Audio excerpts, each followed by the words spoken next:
Shortly. Like she said, this weekend thousands of people would have flocked to the east coast of South Africa to attend the Durban July. While others are tending to simply flaunt their fashion sense, others are purely interested in betting on the horses. Despite the fun and excitement, many people will lose money on these bets. Joining us in studio this morning is Simelane-Quntana, the Executive Director of the South African Responsible Gambling Foundation. Sibongile, good morning to you and welcome to Morning Live. Good morning, Balisa. Thanks for having me. Thank you very much indeed for your time. Now, what is the role of the South African Responsible Gambling Foundation?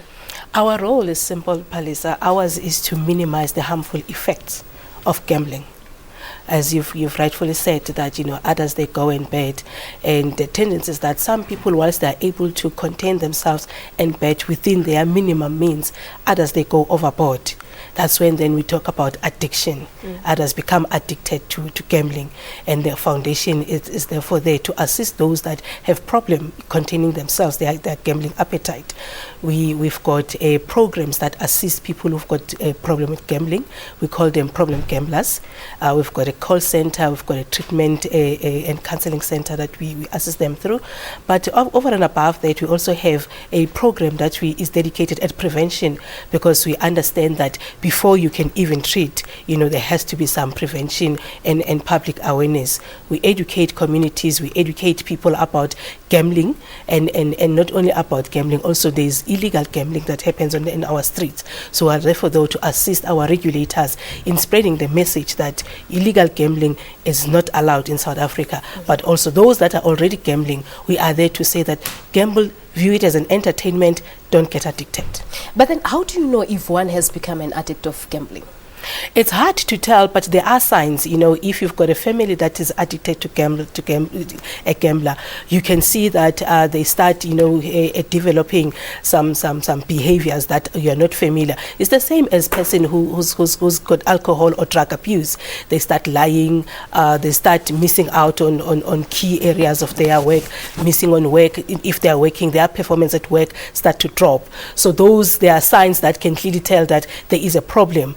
And some people, they go to even extent of using their entire salary, and we've got cases where people come month end, their salary is already committed to gambling.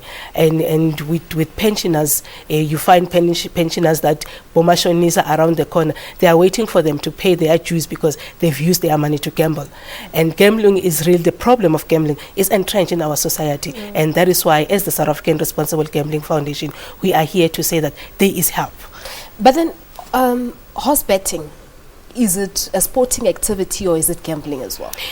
It's a sporting activity, but it becomes a gambling when people start to bet on a horse, when there are book markers involved, and people start to say that horse is going to win, and it becomes harmless if you know when to stop. But if you don't know when to stop, that's when it becomes a problem. Some people, they bet on a horse and say that a horse number so and so is going to win, and only to find that they've bet amounts, because it's an odd game. There is no way of telling that certainly the particular horse is going to win. Because we do know that back in 1956, Gambling Act banned all other sorts of gambling besides the horse betting. That's correct. So it's also gambling. It falls under gambling. It falls under gambling. Later this year, Sibongile, the African Gambling Indaba will take place. Tell us more about it. The gambling Indaba is more on the industry, the matters that concerns the industry and what are the various activities that will be happening. But as the South African Responsible Gambling Foundation, our role will be to launch the gambling month. You will note that the gambling Indaba is happening in October.